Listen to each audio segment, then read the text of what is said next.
अस्सलाम वालेकुम people, welcome to defence outpost. तो जिस तरह से हमने प्रीवियसली अपनी वीडियोस के अंदर कहा था कि हम जल्द एक सीरीज स्टार्ट करेंगे जिसमें हम पाकिस्तान के जो इंडिजिनस वेपन सिस्टम्स और मिलिट्री इक्विपमेंट जो पाकिस्तान बनाता है उसके ऊपर आहिस्ता आहिस्ता बात करेंगे। आज हम अपनी एक पाकिस्तानी कंपनी जिनका नाम कसवा इंडस्ट्रीज है उनके कुछ वेपन सिस्टम के ऊपर बात करेंगे, जो कि उन्होंने रिवील तो आज से 2 साल पहले 2024 में कर दिए थे, लेकिन उनके ऊपर ज़्यादा बात नहीं होती और जनरली लोगों को उस बारे में नहीं पता कि ऐसे जो वेपन सिस्टम्स हैं पाकिस्तान में एग्जिस्ट करते हैं और पाकिस्तानी जो कंपनीज है अपनी पर्सनल R&D के थ्रू उन वेपन सिस्टम्स को मैन्युफैक्चर कर रही हैं। कसवा इंडस्ट्रीज का नाम भी इन्हीं कंपनीज की लिस्ट में आता है जो कि इस टाइम के ऊपर बहुत ही ज्यादा सोफिस्टिकेटेड टाइप के जो एयर टू ग्राउंड म्यूनिशंस हैं और स्टैंड ऑफ म्यूनिशंस हैं उनके ऊपर काम कर रही हैं। जो इनके यहाँ पर कुछ फेमस वेपन्स हैं उनमें से जो अल-बतार लेजर गाइडेड बॉम्ब किट है और उसके बाद जो तकबीर ग्लाइड बॉम्ब किट है, ये वेपन्स जिनके बारे में आपको ऑलरेडी पता है तो इनको कसवा इंडस्ट्रीज बनाती है। लेकिन यहाँ पर थोड़ी सी एक जो चेंजिंग है वो ये है कि ये जो वेपन्स हैं बनाती तो कसवा इंडस्ट्रीज है, लेकिन इनको मार्केट जो है वो गिट्स की तरफ से किया जाता है, यानी कि हमारी जो स्टेट ओन्ड कंपनी है ग्लोबल इंडस्ट्रियल डिफेंस सॉल्यूशंस उनकी तरफ से। इसके पीछे वजह क्या है कि एक कंपनी मैन्युफैक्चर करती है वेपन को और दूसरी पाकिस्तानी कंपनी जो है उसको मार्केट करती है। तो जो मेन रीजन है यहाँ पर कि ये जो ऐसी हमारी कंपनीज हैं कसवा इंडस्ट्रीज जैसी, उसके बाद और जो कंपनीज हैं इनके पास मार्केटिंग का जो बजट है वो इतना ज्यादा नहीं होता कि ये अपने वेपन सिस्टम को या प्रोडक्ट को मार्केट कर पाए। सारा जो फोकस और इनकी फंडिंग जो है इनकी R&D कैपेबिलिटीज में होती है, वेपन्स को डेवलप करने में होती है और ये अपनी जो मार्केटिंग है उसके ऊपर फोकस नहीं कर पाते। इसी वजह से ऐसे वेपन सिस्टम्स को मार्केट करने के लिए फिर पाकिस्तान की जो स्टेट ओन्ड इंडस्ट्री है वो सामने आती है गिट्स जैसी, जो कि इन वेपन सिस्टम्स को मार्केट करते हैं बाकी कंट्रीज के अंदर। क्योंकि गिट्स हमारी स्टेट ओन्ड कंपनी है तो उनके पास इस चीज के फंड्स भी हैं, वसाइल भी हैं एंड साथ ही साथ रीच भी है। और इस चीज का, इस मॉडल का अल्टीमेट एडवांटेज यहाँ पर क्या है कि आपकी जो कंपनीज हैं जो कि R&D पे इन्वेस्ट करती हैं, जिनके पास बजट लिमिटेड होता है, वो कंटिन्यूसली अपनी R&D पर इन्वेस्ट कर सकती हैं। मार्केटिंग का जो बोझ है उनके ऊपर इजाफी एक जो स्ट्रेस है उनसे हटा लिया जाता है और यहाँ पर वो एक्चुअली में मोर फोकस तरीके से अपना जो वेपन सिस्टम है उसको डेवलप कर सकती हैं। खैर, इन सब चीज़ों को साइड पर रखकर जो आज का हमारा टॉपिक है वो जो कसवा इंडस्ट्रीज है उनका एक काफ़ी इंटरेस्टिंग वेपन सिस्टम है जिसको इनकी तरफ से आइडियाज 2024 के अंदर अनवील किया गया था और इस वेपन सिस्टम का नाम अज़्ब 81 LR स्मॉल डायमीटर बॉम्ब है।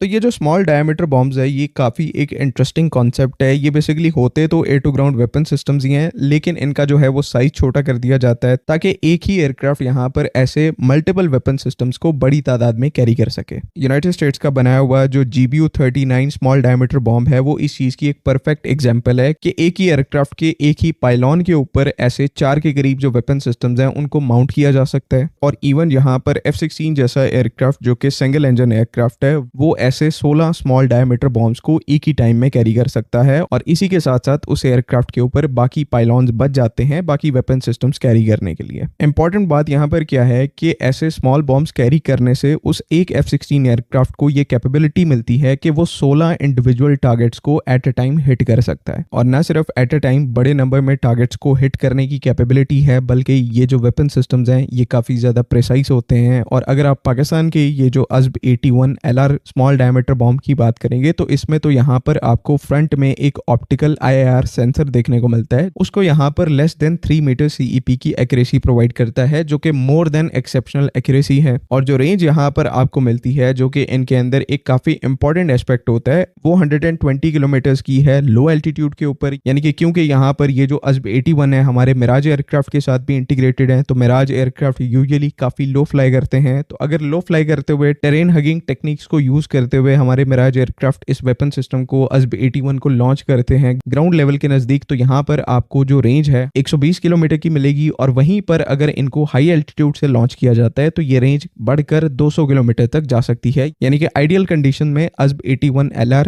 200 किलोमीटर दूर अपने टारगेट को हिट कर सकती है। और ये रेंज जो है वो अमेरिकन जो स्मॉल डायमीटर बॉम्ब्स हैं उनसे नियरली दुगनी है, 2 गुना ज्यादा रेंज है। और उसकी वजह यहाँ पर यह है कि अज़्ब 81 LR के अंदर जो एक माइक्रो टर्बोजेट इंजन है उसको यूज किया जाता है जो कि इसको प्रोपेल करता है 120 से 200 किलोमीटर तक। तो क्योंकि ऑनबोर्ड प्रोपल्जन मौजूद है तो आप इससे ग्रेटर रेंजेस के ऊपर टारगेट को हिट कर सकते हैं। आपका जो एयरक्राफ्ट है उसको एनिमी के जो एयर डिफेंस सिस्टम है उसके करीब आने की भी यहाँ पर जरूरत नहीं है। बाकी ये जो पर्टिकुलर अज़्ब 81 LR है ये इस टाइम के ऊपर हमारे मिराज एयरक्राफ्ट के साथ, मिराज 3 और 5 के साथ, हमारे जो JF-17 एयरक्राफ्ट हैं उनके साथ भी इंटीग्रेटेड है। और मोस्ट प्रोबेबली यहाँ पर इस वेपन सिस्टम के लिए एक अलग से जो वेपन रैक है या फिर पाइलॉन है उसको भी डिजाइन किया गया है जिससे एक JF-17 या फिर मिराज एयरक्राफ्ट एयरक्राफ्ट जो है वो अपने वेपन पाइलॉन्स के ऊपर ऐसे जो मल्टीपल वेपन्स हैं बड़ी तादाद में उनको कैरी कर सकते हैं। और इवन फ्यूचर में चलकर, क्योंकि ये कॉम्पैक्ट वेपन सिस्टम है, ये आपके जो स्टेल्थ एयरक्राफ्ट के इंटरनल वेपन्स भी हैं उसमें भी एक बहुत बड़ी अमाउंट में इनको फिट किया जा सकता है। और स्टेल्थ एयरक्राफ्ट के साथ तो इन वेपन सिस्टम की जो इफेक्टिवनेस है वो और भी ज्यादा इंक्रीज हो जाती है। बाकी टारगेटिंग के लिए यहाँ पर जैसे पहले बताया कि जीपीएस और आईएनएस का यूज किया जाता है। उसके अलावा यहाँ पर एक्यूरेसी को और ज्यादा इंक्रीज करने के लिए एक ऑप्टिकल सेंसर जो है वो इसकी नोज में दिया गया है, ताकि एक्यूरेसी यहाँ पर आपको नेक्स्ट लेवल देखने को मिले। और इंटेंस जैमिंग एनवायरनमेंट के अंदर भी ये जो पर्टिकुलर अज़्ब 81 वेपन सिस्टम है ये अपने टारगेट को एक्यूरेटली हिट कर पाए। तो कहने का मकसद यहाँ पर एक बहुत ही ज्यादा high and smart weapon system है। चाहे इसमें जाने वाले सीकर की बात कर लें, जो इसका प्रोपल्जन सिस्टम है उसकी बात कर लें, पूरे तरीके से लोकल है, इसको पाकिस्तान में ही बनाया जाता है। डिजाइन और टेस्ट भी यहाँ पर इसको पाकिस्तान में ही किया गया है। तो मोरलेस जितना यहाँ पर ये एडवांस्ड है उतना ही यहाँ पर ये इंडिजिनस है। जिस तरह से हमारे बाकी वेपन सिस्टम है, अलबतार हो गया, उसके बाद तकबीर गाइडेड बॉम्ब किट्स हो गई, लेकिन उन वेपन सिस्टम्स के अंदर क्या है, जिस तरह से अलबतार सीरीज की जो लेजर गाइडेड बॉम्ब्स हैं उसमें आपको जब तक वेपन अपने टारगेट को हिट नहीं करता आपको लेजर के साथ उस टारगेट के ऊपर फोकस करके रखना पड़ता है। यानी कि आपको यहाँ पर मैनुअल गाइडेंस चाहिए और यहाँ पर अलबतार के साथ आपको रेंज भी उतनी नहीं मिलती। ये जो अज़्ब 81 LR टाइप के वेपन सिस्टम है ये छोटे तो हैं लेकिन बहुत ही ज्यादा स्मार्ट वेपन सिस्टम है, क्योंकि यहाँ पर on board AI targeting mechanisms का यूज किया जाता है और प्री प्लान्ड कोऑर्डिनेट्स इनके अंदर स्टोर होते हैं। तो जो एयरक्राफ्ट इनको कैरी कर रहा होता है उसको इनको गाइड करवाने की जरूरत बिल्कुल भी नहीं है। सिर्फ उस एयरक्राफ्ट में, मिसाल के तौर पर हमारा JF-17 है या फिर मिराज है, लो फ्लाई करते हुए एनिमी टेरिटरी के अंदर वो जाता है, सिर्फ इन रेंज जाकर उस एयरक्राफ्ट ने इन वेपन सिस्टम्स को फायर कर देना है। बाकी ये सारा काम जो है वेपन सिस्टम अज़्ब 81 LR जो है ये खुद ही करेंगे, खुद ही यहाँ पर टारगेट को अप्रोच करेंगे। ऑन बोर्ड जो कैमरा सेंसर्स हैं उनके थ्रू स्मार्टली यहाँ पर टारगेट को डिफरेंशिएट करेंगे, आइडेंटिफाई करेंगे एंड देन फाइनली यहाँ पर हिट करेंगे। तो बेसिकली सॉर्ट ऑफ आप कह सकते हैं एयरक्राफ्ट के साथ लगने वाले ये लॉइटरिंग म्यूनिशन है, जो कि यहाँ पर आपका जो एक एयरक्राफ्ट है वो ऐसे 8 से 16 के दरमियान वेपन सिस्टम्स को एक ही एयरक्राफ्ट फायर कर सकता है और उतने ही टारगेट्स को यहाँ पर वो न्यूट्रलाइज कर सकता है। तो कैपेबिलिटी में इंक्रीज जो है वो बहुत ज्यादा है, स्पेशली हमारे जो JF-17 ब्लॉक 1 और block 2 and then Mirage aircraft हैं, क्योंकि उन एयरक्राफ्ट को अब ज्यादातर हम यहाँ पर एयर टू ग्राउंड वॉरफेयर के अंदर यूज करने वाले हैं। तो ऐसे जो वेपन सिस्टम है इन एयरक्राफ्ट को काफी बेहतरीन कैपेबिलिटी प्रोवाइड करते हैं। और ऐसे जो अज़्ब 81 LR जैसे स्मॉल डायमीटर बॉम्ब्स हैं इनकी अगर आपको रियल वर्ल्ड इफेक्टिवनेस दिखाऊं तो ये आप यहाँ पर अपनी स्क्रीन के ऊपर एक फोटो देख रहे हैं जिसमें यूएस एयरफोर्स की तरफ से अपने जो GBU-39 स्मॉल डायमीटर बॉम्ब्स हैं उनको यूज करते हुए यहाँ पर ग्राउंड के ऊपर एनिमी के, उनकी एडवर्सरी की एयरफोर्स के जो हार्डन शेल्टर्स हैं उनको यहाँ पर कितना प्रिसाइसली हिट किया गया है। हर हार्डन शेल्टर के ऊपर एक छोटा सा होल है, यानी कि यहाँ से एक जो स्मॉल डायमीटर बॉम्ब है उसने पेनिट्रेट किया है और अंदर खड़ा हुआ जो एयरक्राफ्ट है उसको हिट किया है और साइमल्टेनियसली ऐसे 4 जो हार्डन शेल्टर्स हैं उनको हिट किया गया है। सो ये यहाँ पर इफेक्टिवनेस का लेवल है GBU-39 और अज़्ब 81 जैसे जो स्मॉल डायमीटर बॉम्ब्स हैं उनकी। और पाकिस्तान ऐसे वेपन सिस्टम्स को लोकली इस टाइम के ऊपर मैन्युफैक्चर कर रहा है। आई होप कि तमाम चीजें यहाँ पर क्लियर हैं। आपका कोई ओपिनियन है तो काइंडली उसको कमेंट्स में जरूर लिखें।